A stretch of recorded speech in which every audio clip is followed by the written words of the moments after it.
चौधरी बीरेंद्र सिंह और ब्रजेंद्र सिंह आपकी पार्टी के नेता नहीं है? अरे नहीं नहीं, नेता नहीं, वो अपना काम कर रहे हैं। नेता किस बात के?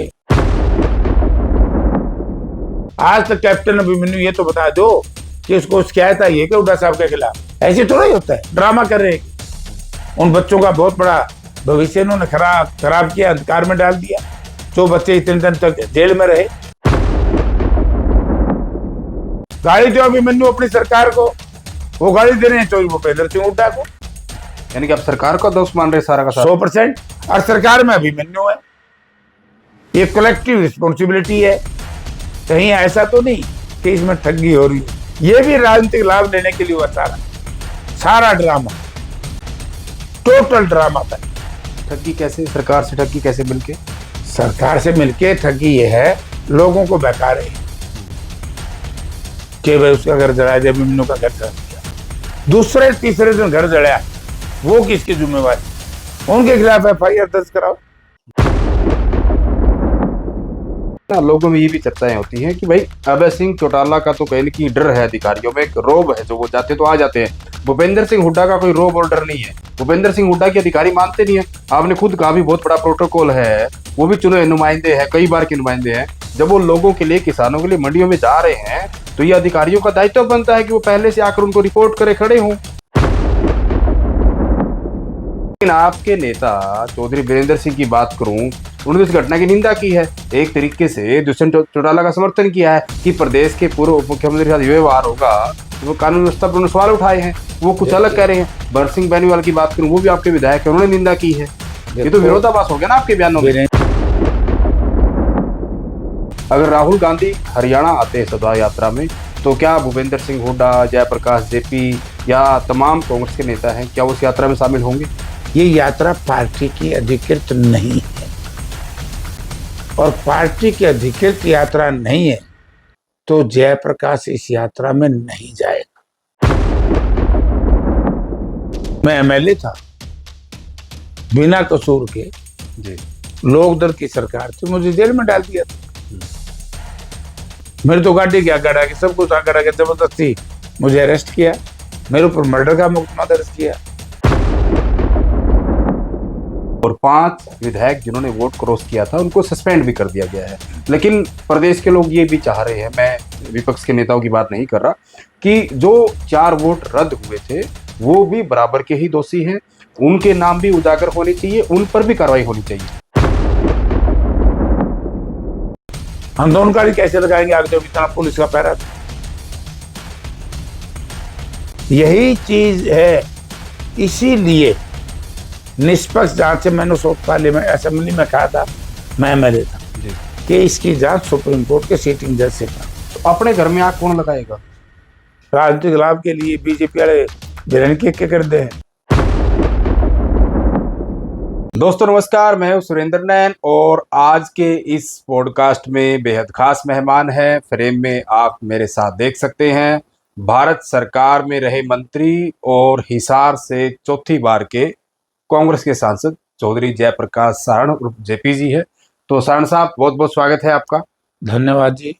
सारण साहब, बहुत सारे विषयों पर आपसे बातचीत करना चाहूंगा, लेकिन सबसे पहले शुरुआत करेंगे क्योंकि हिसार से आप सांसद हैं और अभी कुछ दिनों पहले हिसार में जो घटना होती है, प्रदेश के पूर्व उप मुख्यमंत्री के साथ जो कुछ भी वाकया हुआ वो आपने देखा, तो इस पूरे मामले को लेकर पहली आपकी प्रतिक्रिया क्या है? देखिए, वैसे तो अगर पूरा ये सारा देखो जी। यूनिवर्सिटी में कार्यक्रम को लेकर के हुआ था।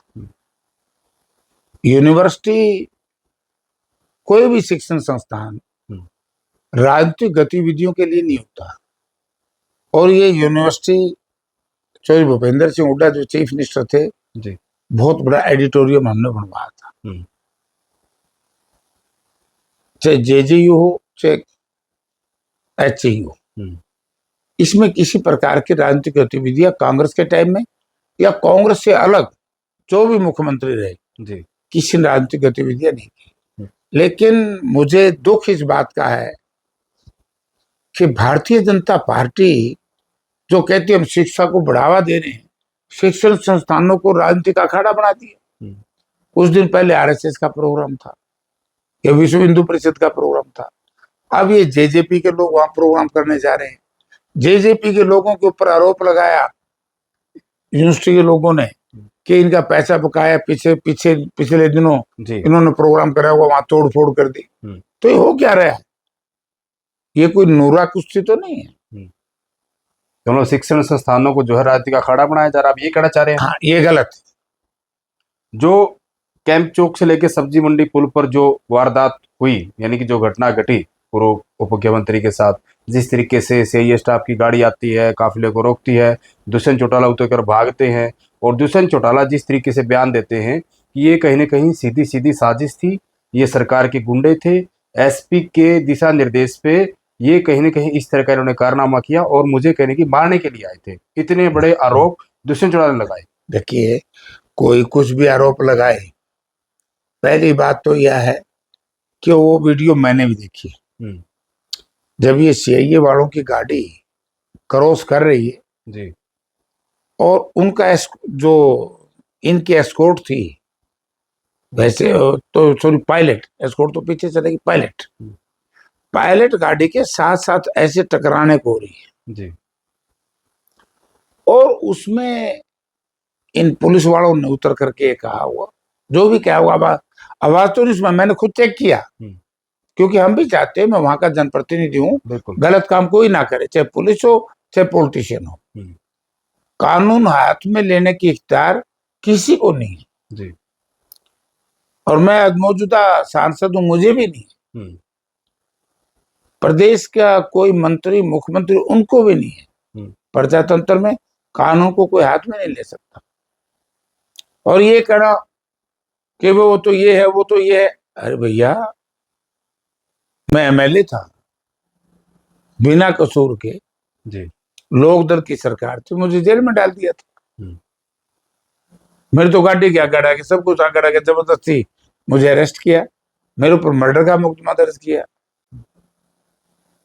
राजस्थान में जाकर के जिस तरीके से मेरे साथ बुरा व्यवहार हुआ, और कई मुकदमे लैंड ग्रेबी का गुड़गांव में कर दिया था, कैथल में कर दिया था। तो मैं एक बात कहना चाहता हूं कि कहीं इसमें ऐसा तो नहीं है जी।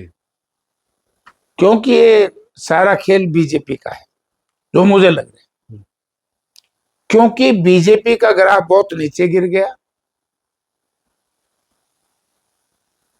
और कांग्रेस का ऊपर उठ गया। तो उसको रोकने के लिए कहीं न कहीं, जैसे मंडियों में हुआ, इनेलो के लोग जाते हैं, सेक्रेटरी और एसडीएम सब लोग आ जाते हैं, नेता प्रतिपक्ष आते हैं, आधा आधा घंटा तक कोई नहीं आता। हम लोग जाते हैं, आते ही नहीं। ये लोग जाते हैं, फिर कहते हैं देखो भाई ऐसे ही ये हुआ। अब जब एक पुलिस को इतना इख्तियार तो है जी। ये कहना कि भाई गाड़ी, मेरे हिसाब से देखो क्या क्या हो तो भगवान जाने, मन तो सुना, आवाज आ नहीं रही, आवाज आ नहीं रही।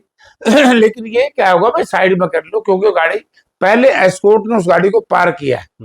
मेरे पास जो वीडियो भेजी जी, जिसने भेजी, उसके बाद वो आगे जा रहे हैं। तो आगे जाना कोई पाप या अपराध नहीं है। और नीचे उतर करके दोनों तरफ से जो व्यवहार हुआ है जी, वो भी तो निंदनीय है। लेकिन दुष्यंत चौटाला सीधी सीधी सरकार की शय बता रहे हैं। उन्होंने कहा कि जिस तरीके से एसपी के दिशा निर्देश पे ये चीज हुई है, और ये भी कहा कि अगर कार्रवाई नहीं की तो मैं सुप्रीम कोर्ट तक जाऊंगा, एसपी को टर्मिनेट कराऊंगा। चलो कोई कहीं जाए, उस चक्कर में मैं नहीं बढ़ता, लेकिन मैं ये बात कहना चाहूंगा, इसको राजनीति के साथ नहीं जोड़ना चाहिए। क्यों भाई, राजनीति के साथ क्यों जोड़? अगर पुलिस ने गलत काम किया है तो जाओ कोर्ट में, जाना भी चाहिए जी। लेकिन इसको अगर राजनीतिक लाभ लेने के लिए इस तरह की बातें करना, यह भी एक निंदनीय है। और इस तरीके से पुलिस को हथियार बना करके जी। अब कई दिन पहले तो मनोहर लाल जी से बात करते थे, जब सबके तार इनके दिल्ली से जुड़े हुए हैं, तो फिर दिल्ली में बैठे राजनीतिक लोग इनका समझौता करवा सकते हैं जी। वो क्यों नहीं करवा रहे? मुझे लग रहा है कि राजनीतिक लाभ, जो कांग्रेस का ग्राफ बढ़ रहा है, ये सोच रहे कहीं न कहीं वोट का डिवीजन कराने के लिए इस तरह की बात मेरे अपने जहन में ये है कि ये कर सकते हैं, वरना इतनी बड़ी बात नहीं है। गाड़ी से हाथ से निकल गई, कोई बात नहीं है। अब अगर दूसरी और फोटो देखो, उसमें और भी गलत चीज हो रही जी। तो सांड साहब, इस घटना को लेके कांग्रेस के नेता में विरोधाभास क्यों है? हुड्डा साहब ने कहा कि जिस तरीके से कहीं न कहीं चीजें हुई, आपने जैसे बता रहे हो कि बीजेपी की बी टीम है, इसलिए इस तरह के काम इनके साथ होते हैं और ये सारा का सारा प्रोपेगेंडा है। आप भी कह रहे हो कि सारा का सारा प्रोपेगेंडा है, हाँ। लेकिन आपके नेता चौधरी वीरेंद्र सिंह की बात करूं, उन्होंने इस घटना की निंदा की है। एक तरीके से दुष्यंत चौटाला का समर्थन किया है कि प्रदेश के पूर्व उप मुख्यमंत्री के साथ ये व्यवहार होगा तो वो कानून व्यवस्था पर उन्होंने सवाल उठाए हैं, वो कुछ अलग कह रहे हैं। बरसिंह बेनीवाल की बात करूं, वो भी आपके विधायक है, उन्होंने निंदा की है। ये तो विरोधाभास हो गया ना आपके बयानों में। वीरेंद्र सिंह, पहली बात तो यह कि मेरे नेता नहीं है, मैंने कहा कांग्रेस के नेता, और कांग्रेस में अभी आए हैं, बीच में बीजेपी में चले गए थे। वो क्या कहते हैं क्या नहीं कहते, मैं उस चक्कर में नहीं पड़ता।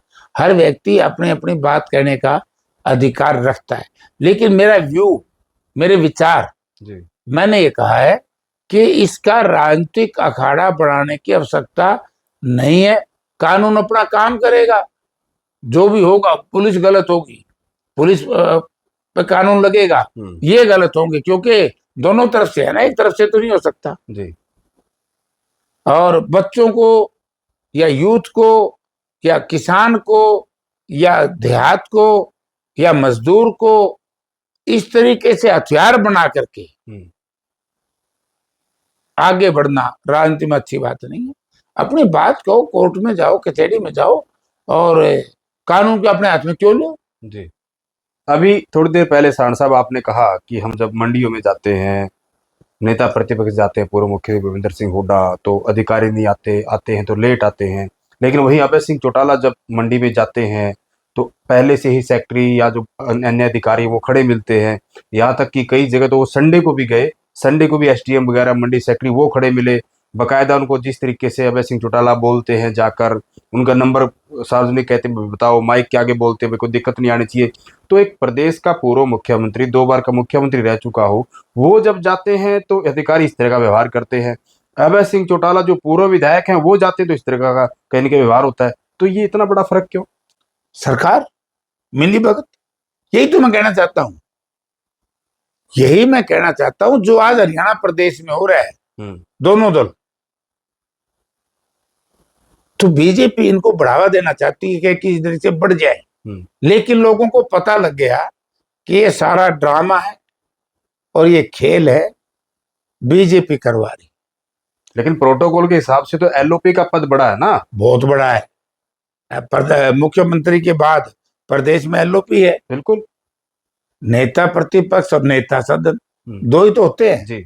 लेकिन यही तो मैं आपसे कहना चाहता हूं कि ये लोग बीजेपी के लिए काम कर रहे हैं, और बीजेपी चाहती है कि किसी तरीके से चुनाव में वोट का बंटवारा हो जाए। या आपने गोपाल कांडा जी का बयान सुना होगा, आज तक उस बयान की कंट्राडिक्शन नहीं हुई जी। ना मनोहर लाल जी की तरफ से हुई, ना इनकी तरफ से हुई। इसी तरीके से मुनीश ग्रोवर जी ने कहा था, आज तक उनके बयान की कंट्राडिक्शन नहीं हुई कि हम तो लोक दल के लोगों को इसलिए साथ रखते हैं कि हम इनको खड़ा कर देते हैं, वोट काट देते हैं। तो ये बात, अभी ये लोक दल बार बार हमें कहते हैं, तुम क्यों कहते हो ये बात? अरे भाई, हम क्या करें, हालत इस तरह की है। यानी कि बीजेपी के पास कोई प्रोग्राम तो नहीं, इस सरकार के पास ना महंगाई की बात करते, ना बेरोजगारी की बात करते, ना कानून व्यवस्था की बात करते, ना विकास डेवलपमेंट की बात करते, केवल एक बात पर लगे रहते हैं,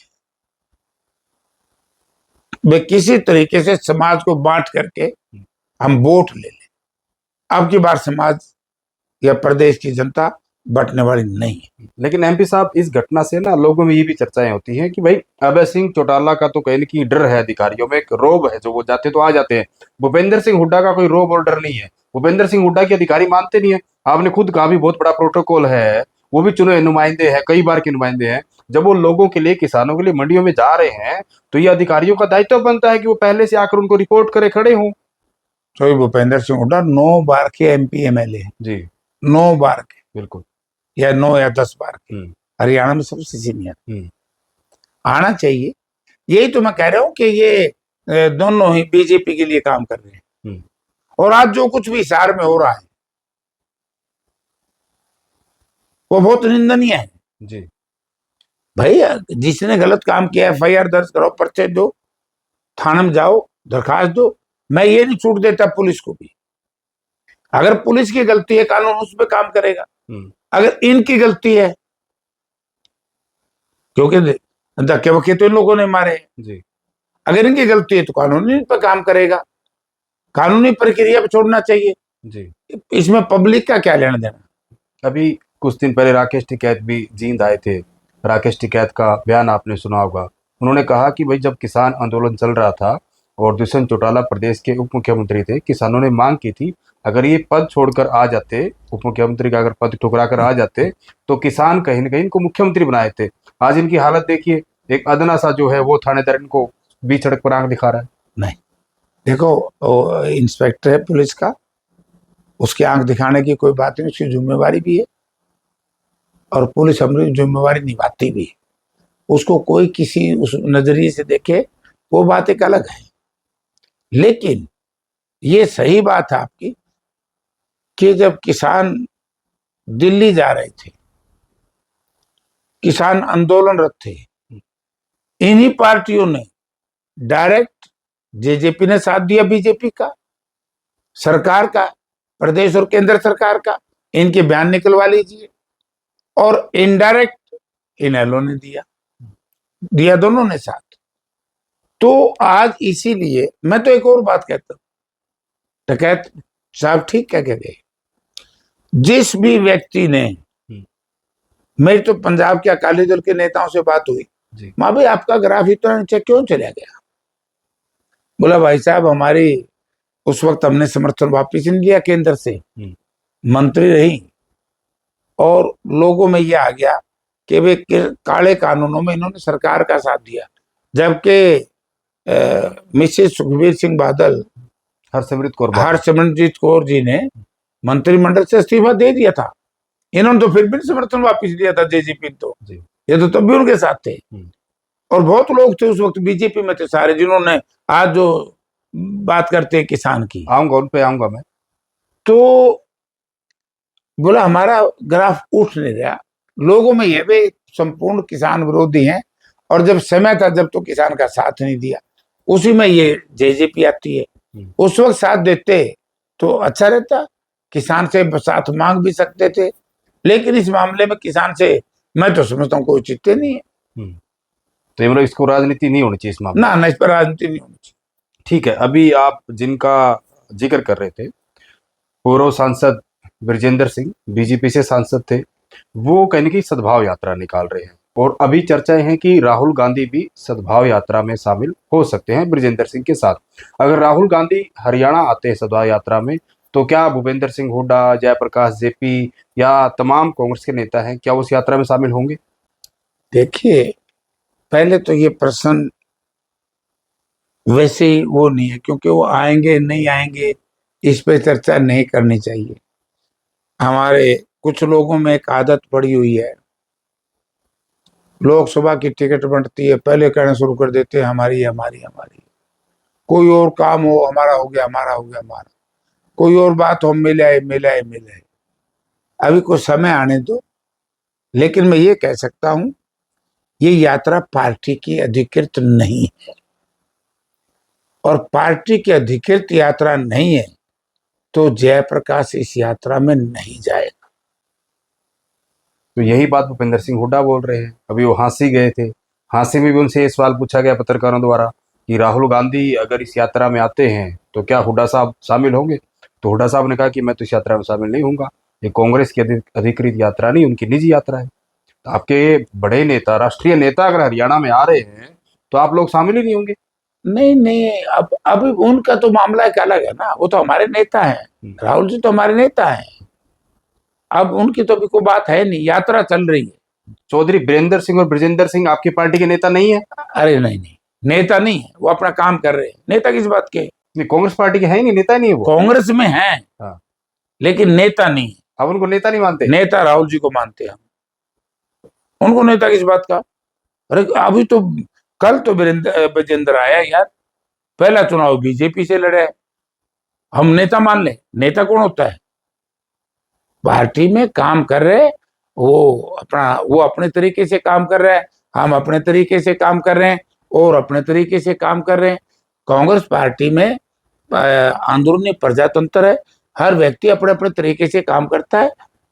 अब वो विजेंद्र सिंह की शुरुआत तो बीजेपी से हुई थी ना, तो इसलिए वो बीजेपी में से अभी आए हैं। अभी वो क्या सोचे तो उनकी अपनी सोच यात्रा निकाल रहे हैं, निकालो, कोई बात नहीं। सारण साहब, आप उनको नेता नहीं मानते? ना, मैं नेता को नहीं मानता। चौधरी वीरेंद्र सिंह ये कह रहे हैं कि जो हमारी यात्रा पर सवाल खड़े कर रहे हैं, कांग्रेस की यात्रा नहीं है, फलां ढिमका सारी बातें हैं, एक समय आएगा कि सारी की सारे नेताओं को मैं लाइन में खड़ा दिखा दूंगा। चलो वो तो पता नहीं क्या कहते हैं क्या नहीं कहते, उस चक्कर में मैं नहीं पड़ता। मैंने आपको बता दिया कि जब तक हमारी पीसीसी, प्रदेश कांग्रेस कमेटी, हमारे इंचार्ज दोनों ने ये कह दिया कि अधिकृत यात्रा नहीं है, तो बार बार इस पर चर्चा नहीं करनी चाहिए, और उन्होंने भी नहीं कहना चाहिए। जब पीसीसी के पास गए तो उन्होंने मना कर दिया था, तो बार बार ये क्यों ड्रामा हो रहे हैं? तो क्या मंशा लगती है आपको इसमें? बार बार ड्रामा आप कह रहे हो, क्यों कर रहे हैं? मुझे क्या पता, जनता जानेगी। वो कह रहे हैं हम सद्भाव यात्रा निकाल रहे हैं, प्रदेश के फायदे के लिए निकाल रहे हैं, कांग्रेस पार्टी की मजबूती के लिए निकाल रहे हैं। यानी कि कोई कांग्रेस का नेता कार्यकर्ता कोई अपनी पार्टी के लिए काम कर रहा है, पूरे हरियाणा में पैदल घूम रहा है, तो कहीं ना कहीं वो कुछ तो कर रहा होगा ना। फिर कौन मना कर रहा है? हमने ये कब कहा कि ना जाओ? हमने ये कहा कि ना, कब ना जाओ? जाओ। हम कब इस बात का विरोध कर रहे हैं यात्रा का? यात्रा करो, वो तो हमारी पार्टी की मीटिंग में फैसला हो गया था कि भाई जिसको जाना जाए, नहीं जाना ना जाए। ये पार्टी की अधिकृत नहीं है, बस। अच्छा, राज्यसभा को लेकर जब पिछली बार हमारी बातचीत हुई थी तो आपने कहा था कि भाई कांग्रेस पार्टी जो है उन विधायकों के ऊपर कार्रवाई करेगी, और 5 विधायक जिन्होंने वोट क्रॉस किया था उनको सस्पेंड भी कर दिया गया है। लेकिन प्रदेश के लोग ये भी चाह रहे हैं, मैं विपक्ष के नेताओं की बात नहीं कर रहा, कि जो 4 वोट रद्द हुए थे वो भी बराबर के ही दोषी हैं, उनके नाम भी उजागर होने चाहिए, उन पर भी कार्रवाई होनी चाहिए। देखिए, ये कुछ राजनीति से हताश लोग, राजनीति में परेशान लोग इस तरह की बातें करते हैं। कोई तो पार्टियों में घूम रहे अपने स्थान ढूंढने के लिए, राजनीतिक धरती ढूंढने के लिए, जो बीजेपी छोड़ के आए थे। चलो जो भी, मैं ये कह सकता हूँ, विपक्ष में पार्टियां भी बना रहे, वो भी प्रचार करते हैं।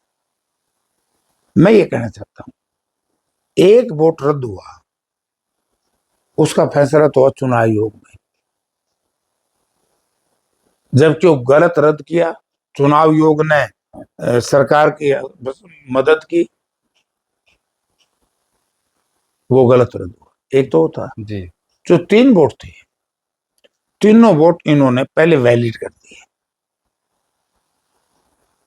हमारे वोट हो गए 31, 32 में का फैसला नहीं, 31 तो सोचा जीत गए जी। फिर थोड़ी देर के बाद, क्योंकि हर 15 मिनट में रिटर्निंग अफसर टेलीफोन सुनता रहा। पहली बात तो है कि रिटर्निंग अफसर काउंटिंग के दौरान टेलीफोन नहीं सुन सकता, गलत किया उसने। आपने कई दफा कहा वो दबाव में थे। हाँ, मैंने आज भी कह रहा हूँ दबाव में थे। तो 15 मिनट के बाद वो 3 वोट अनवैलिड कर दिए। हमारी तरफ से जब हमारे अशोक अरोड़ा जी, बीबी अपने बत्रा जी और हमारे प्रभारी साहब ने देखा, और हमारे जो अंदर एजेंट थे पुनिया जी, सीनियर एडवोकेट, तो उन्होंने कहा कि भाई फिर अगर यही चीज करनी है जी, तो यही इसी तरीके का पैटर्न पे प्रिंट हुआ है बीजेपी का बैलेट पेपर, वो भी कैंसिल करो। तो वो भी कैंसिल करना पड़ा, एक बीजेपी का वोट। लेकिन दुर्भाग्य इस बात का कि बीजेपी वाला कोई नहीं कंधा, कांग्रेस वाले पे जुटे रहे भाई। 1 2 3 हमारे हुए, 1 कैंसिल इनका हुआ, इनका भी तो कैंसिल हुआ। तो इसका मतलब ये कि किससे मिल रहे थे बीजेपी वाले, इनका भी तो कैंसिल हुआ है जी। नंबर 2, अब एक प्रचार करते हैं, बोला थोड़े से वोट से कांग्रेस जीती। थोड़े से क्यों जीती? कांग्रेस का वोट था 28 आप चुनाव आयोग की वेबसाइट निकालिए, जी। रिजल्ट देखिए, हम्म। उसमें लिखे है 39 वोट बीजेपी के, 28 वोट कांग्रेस के, 16 वोट बीजेपी समर्थक निर्दलीय उम्मीदवार। निर्दलीय के। इनके 16 थे, हमारे 28 थे, बहुत अंतर था। हम्म। यही तो दुर्गति हो रही थी, जो बार बार बीजेपी के लोगों के बीच में जेजेपी क्या है, इनेलो लोक दल के लोगों के बीच में चर्चा क्या हुई क्या नहीं भगवान जाने, जी। हम कुछ नहीं कह सकते इस मामले में। लेकिन प्रेस कॉन्फ्रेंस में 12 बजे का टाइम रख दिया, फिर 2 का कर दिया, फिर 3:30 का कर दिया। करो, हम ये इस बात से नहीं रोक सकता, कोई उनकी पार्टी है जी। उनकी मर्जी है, लेकिन प्रश्न चिन्ह लग जाता है जब इस तरह की बातें होती है। हमारे जो बैलेट पेपर है वो जबरदस्ती 3 बार वैलिड किए, 3 बार स्वीकार किया, 3 बार अनवैलिड के रिजेक्ट की, जी। सिर्फ कांग्रेस उम्मीदवार को जबरदस्ती हराने के लिए। हम्म। तो इसलिए उन पर क्यों आप एक्शन लें, जी। उनका जब कसूर ही नहीं। ठीक है, आपने कहा सांड साहब कि हमारा मार्जिन बहुत ज्यादा था निर्दलीय का और कांग्रेस का। हाँ। आपको 28 वोट मिले। हाँ। लेकिन अभय सिंह चौटाला या और नेता ये भी कह रहे हैं कि जो 2028 में जो आगे राज्यसभा का चुनाव होगा तो ये 28 भी नहीं बचेंगे, ये तो 6 पे आ जाएंगे। तो लोग क्या कहते हैं क्या नहीं कहते उनका जवाब हम नहीं देंगे, क्योंकि जनता उनको समझ चुकी है क्या है, जनता सब जानती है। जी।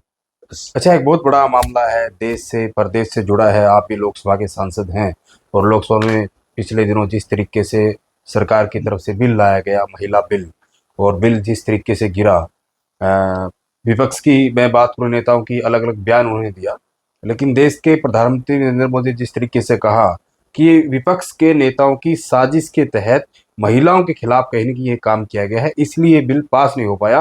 और उन्होंने कहीं न कहीं महिलाओं से माफ़ी भी मांगी है कि बीजेपी जो है वो इस बिल को कहीं न कहीं कामयाब करने का, पास करने का काम करेगी और महिलाओं को जो अधिकार है वो बीजेपी दिलाकर रहेगी। लेकिन उन्होंने सीधा-सीधा ठीकरा जो है वो विपक्ष पर फोड़ा है।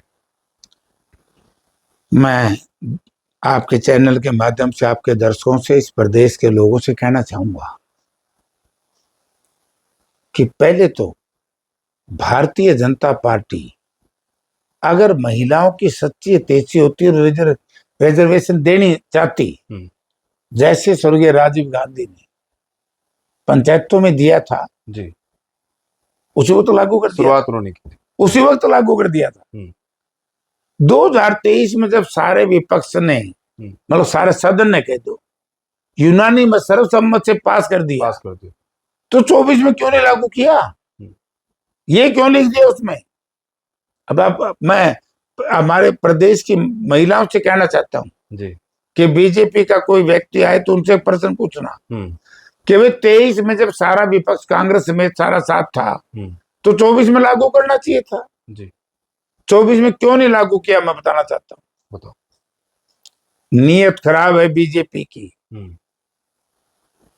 उसमें लिख दिया कि जनगणना होगी और जनगणना के बाद डिलिमिटेशन होगी जी। और अब ये जो उस वक्त तो कह दिया जनगणना के बाद डिलिमिटेशन होगी, अब कह रहे हैं जनगणना रहने दो। जो हमारा विरोध है, इस बिल से हमारा विरोध नहीं है, हम नारी शक्ति वंदन जो संशोधन उसके पक्ष में है, उसमें हमारा विरोध नहीं है। हमारा विरोध है इसके पीछे जो इन्होंने जनगणना की बात कही थी, डिलिमिटेशन की बात कही थी, तो जनगणना नहीं हो पा रही। क्यों नहीं हो पा रही? क्योंकि उसमें ये फिर फैसला कर दिया बीजेपी ने, जब आदरणीय राहुल गांधी जी पूरे देश में घूम के कहा और दूसरे विपक्षी नेताओं ने भी कहा भाई जातिगत जनगणना कराओ, ये तो पता लगे किस जाति का कितना क्या है। बिल्कुल। तो बीजेपी किस केंद्र सरकार ने हाँ भर ली।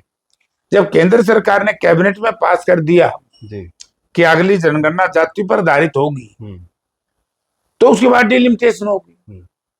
एक तरफ तो वो कह रहे, दूसरी तरफ से कह रहे हैं कि वो डिले हो गया और 2011 में की जो जनगणना है उस पे ही डिलिमिटेशन करके और ये लागू कर दे इस बिल को। हम उसमें भी तैयार हैं, 2011 की जनगणना पर डिलिमिटेशन कर लो। हम्म, कांग्रेस ने तो मना नहीं किया। हमारे नेता राहुल गांधी जी बोले, हमारे नेता प्रियंका गांधी। प्रियंका गांधी जी बोले, दूसरे हमारे नेता बोले, विपक्ष के सारे लोग बोले। हम कब विरोध किया है? हम एक बात का विरोध कर रहे हैं लोगों, जिसमें आपके साथ बहुत बड़ी ठगी करने का प्रयास किया है केंद्र सरकार ने, ये भाजपा की सरकार ने, वो है कि सीट बढ़ा दो, 850 कर लो जी। वो नहीं बता रहे आप लोगों को। ये अगर 850 सीट करनी है तो जनगणना क्यों नहीं कराई? 2021 में आया था कोरोना जी। 22 के बाद तो कोरोना नहीं है, आज 26 हो गया जी। 4 साल से क्यों नहीं कराई? 4 साल से इनकी गवर्नमेंट है, ये जनगणना करवा लेते।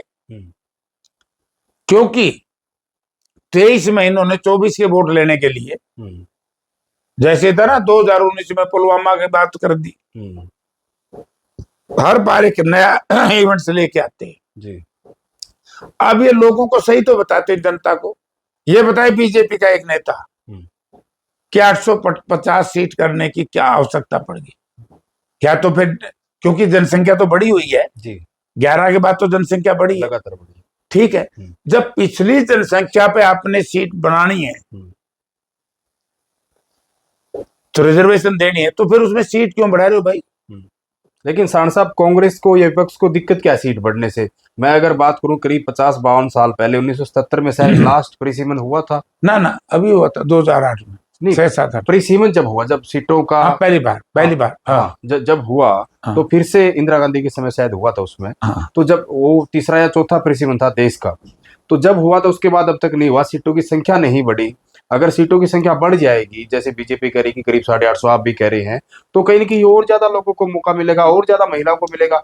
तो कांग्रेस को या विपक्ष को दिक्कत क्या है? यही मैं समझा रहा हूं।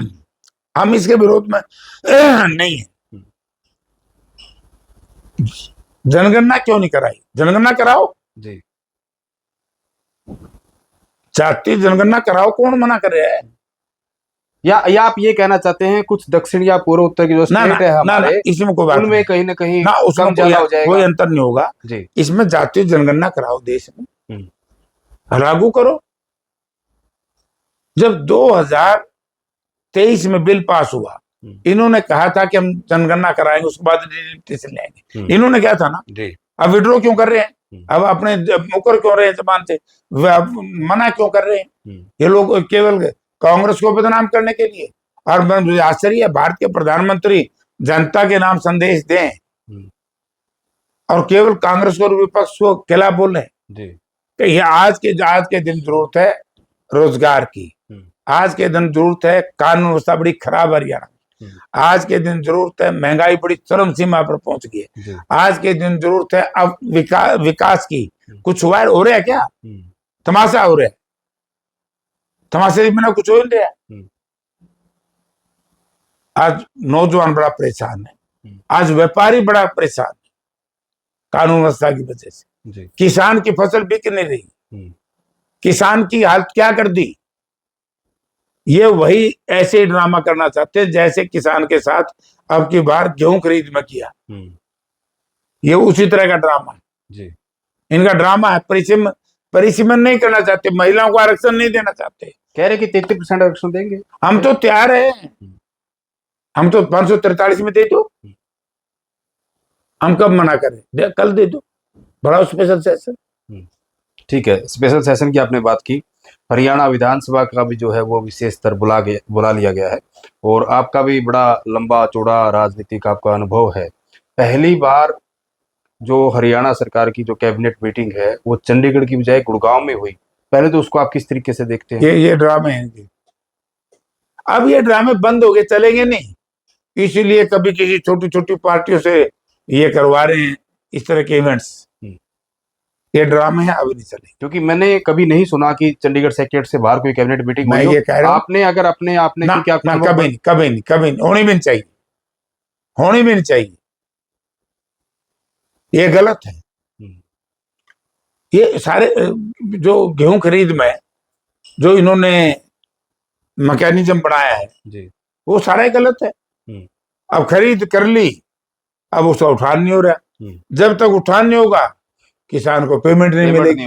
पैसा इनके पास है नहीं, 2-2 महीने पेमेंट नहीं करेंगे किसान को। ये तो सबके किसान के साथ, मजदूर के साथ ड्रामा है।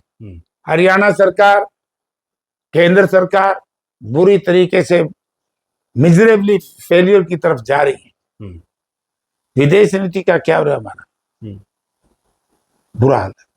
लेकिन मुख्यमंत्री नायब सैनी तो बार बार कहते हैं कि किसानों का एक एक दाना खरीदा जाएगा, कोई दिक्कत नहीं आने दी जाएगी।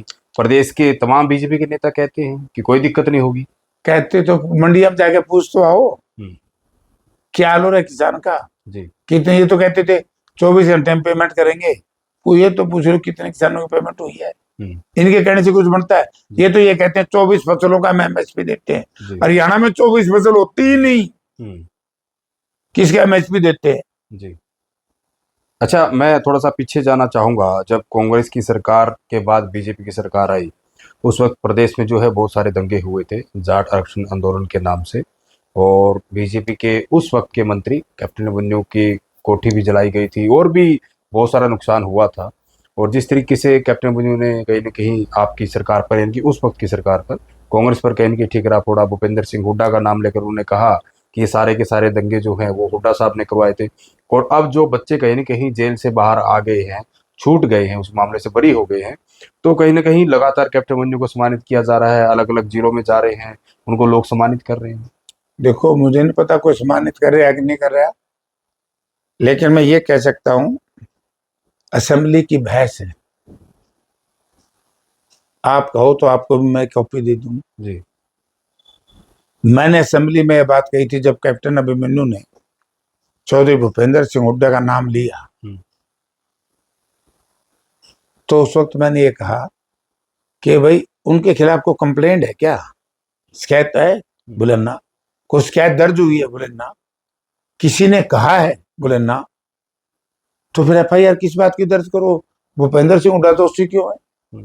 ये सरकार तो बेईमानने से समेत लोक दल की असेंबली में हुड्डा साहब के खिलाफ निंदा प्रस्ताव लाना चाहती थी, तो मैंने उस वक्त स्टैंड लिया कि हुड्डा साहब का कसूर बताओ या किसी ने को कंप्लेंट की हो। आज तक कैप्टन अभिमन्यु ये तो बता दो कि उसको शिकायत आई है कि हुड्डा साहब के खिलाफ। ऐसे थोड़ा ही होता है, ड्रामा कर रहे हैं। उन बच्चों का बहुत बड़ा भविष्य इन्होंने खराब किया, अंधकार में डाल दिया, जो बच्चे इतने दिन तक जेल में रहे। मैं एक और प्रश्न पूछना चाहता हूं जी। कैप्टन अभिमन्यु मंत्री थे, एक दिन तो चलो मैं मान गया, मुझे नहीं पता, ये भी मान लिया भाई अभिमन्यु की कोठी जला दी लोग, राइट जी। दूसरे दिन तीसरे दिन तो जड़ी, ये किसका फेलियर है भाई? मंत्री की या आम आदमी की संपत्ति की सुरक्षा करना क्या सरकार की जिम्मेवारी नहीं है? सरकार की जिम्मेदारी। फिर सरकार फेल है। गाड़ी दो अभिमन्यु अपनी सरकार को, वो गाड़ी दे रहे हैं चौधरी भूपेंद्र सिंह हुड्डा को, यानी कि आप सरकार का दोष मान रहे सारा का सारा। 100%। और सरकार में अभिमन्यु है, ये कलेक्टिव रिस्पॉन्सिबिलिटी है। कहीं ऐसा तो नहीं कि इसमें ठगी हो रही हो, ये भी राजनीतिक लाभ लेने के लिए हुआ सारा ड्रामा, टोटल ड्रामा था। ठगी कैसे? सरकार से ठगी कैसे मिलके? सरकार से मिलके ठगी ये है, लोगों को बहका रही कि भाई उसका घर जला दिया, अभिमन्यु का घर जला दिया, दूसरे तीसरे दिन घर जलाया, वो किसकी जिम्मेवारी है? उनके खिलाफ एफआईआर दर्ज कराओ। आज भी जांच होगी जी। 2-3 कमीशन भी बैठ लिए, इन्होंने दूसरी जांच भी करवा ली, एक कमीशन बिठा, विकास सहयोग कमेटी की जांच हुई, उसके बाद एक कमीशन और बैठ लिया। आज तक चौधरी भूपेंद्र सिंह हुड्डा का कहीं नाम नहीं है, तो इसका मतलब चौधरी भूपेंद्र सिंह हुड्डा दोषी नहीं है, तो फिर उस वक्त की सरकार दोषी है। जला तो है घर जी, तो किसने जलाया? उस वक्त सरकार दोषी है। सरकार दोषी है तो सरकार में अभिमन्यु भी है। हमारे जो 32 बच्चे पुलिस की गोली से मारे, उनकी जांच क्यों नहीं? उनका क्या कसूर था जी? उनकी भी तो जांच होनी चाहिए। पता लगेगा, दूध का दूध पानी का पानी हो जाएगा। आपने कहा साहन साहब की भाई एक दिन तो चलो आग लग गई, बड़ा सवाल आप उठा रहे हैं। हाँ? कि 2 3 4 दिन तक कोठी में आग कैसे लगती रही, क्यों जलती रही, जबकि वहां तो बड़ा कह रहे हैं कि परिवार के लोग बड़ी मुश्किल से बचे हैं, और बेरहमी से जिस तरीके से सिलेंडर ब्लास्ट किए गए, बहुत सारी ऐसी वीडियो जो है उस वक्त के लोग ही आकर बता रहे हैं। तो मतलब इसमें आप मतलब बड़ी ये चीज बता रहे हैं कि उसके बाद भी आग लगती रही। हाँ, तो फिर आग लगती रही, कौन दोषी है? प्रशासन क्या करता रहा, सरकार क्या करती रही, और सरकार का हिस्सा खुद अभिमन्यु था। तो आंदोलनकारियों ने आग लगाई होगी ना। मैं नहीं मानता। आंदोलनकारी कैसे लगाएंगे आग जब इतना पुलिस का पहरा था? यही चीज है, इसीलिए निष्पक्ष जांच से मैंने सोच पार्लियामेंट असेंबली में कहा था, मैं एमएलए था जी। कि इसकी जांच सुप्रीम कोर्ट के सीटिंग जज से करा। तो अपने घर में आग कौन लगाएगा? राजनीतिक लाभ के लिए बीजेपी वाले बिरन के कर दे हैं। आप पिछला इतिहास देखो।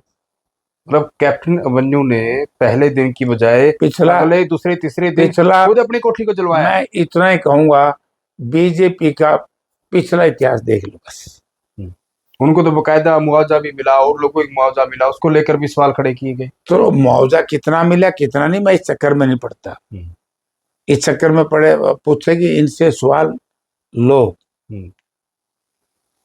उस वक्त सामान की भी काफी लूटपाट हुई थी, काफी सामान चोरी किया गया था, और वो भी तो उसके पकड़ा गया था काफी सामान। तो बीजेपी का एमएलए था ना, क्या एमएलए थे या मंत्री थे? ना, एमएलए था मुनीष ग्रोवर।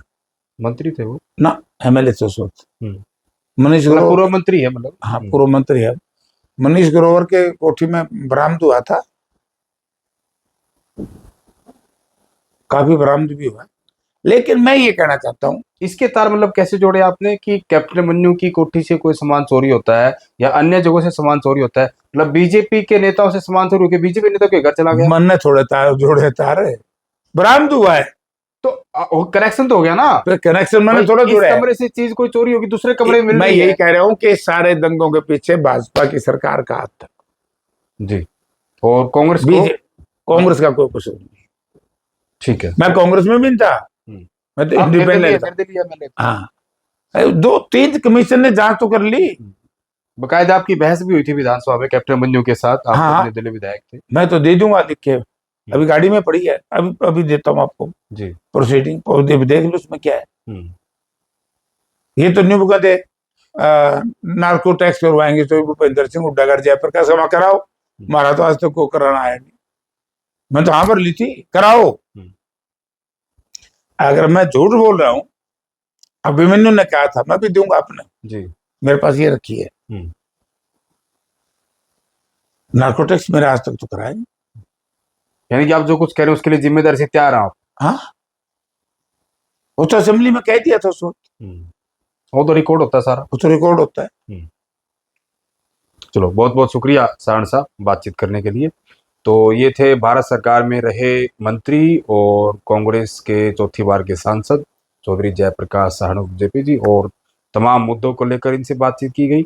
और जैसा मैं कहता हूं कि जो भी नेता होते हैं वो अपने सहूलियत के अनुसार जो है वो बयान देते हैं, सवाल करने हमारी जिम्मेदारी है। तो बहुत सारे सवाल इनसे किए गए और अलग अलग मुद्दों को लेकर हमारी बातचीत हुई। आखिर इस पूरे पॉडकास्ट को लेकर आपका क्या कहना है, खुलकर कमेंट करें। वीडियो अगर अच्छा लगा हो तो शेयर करें।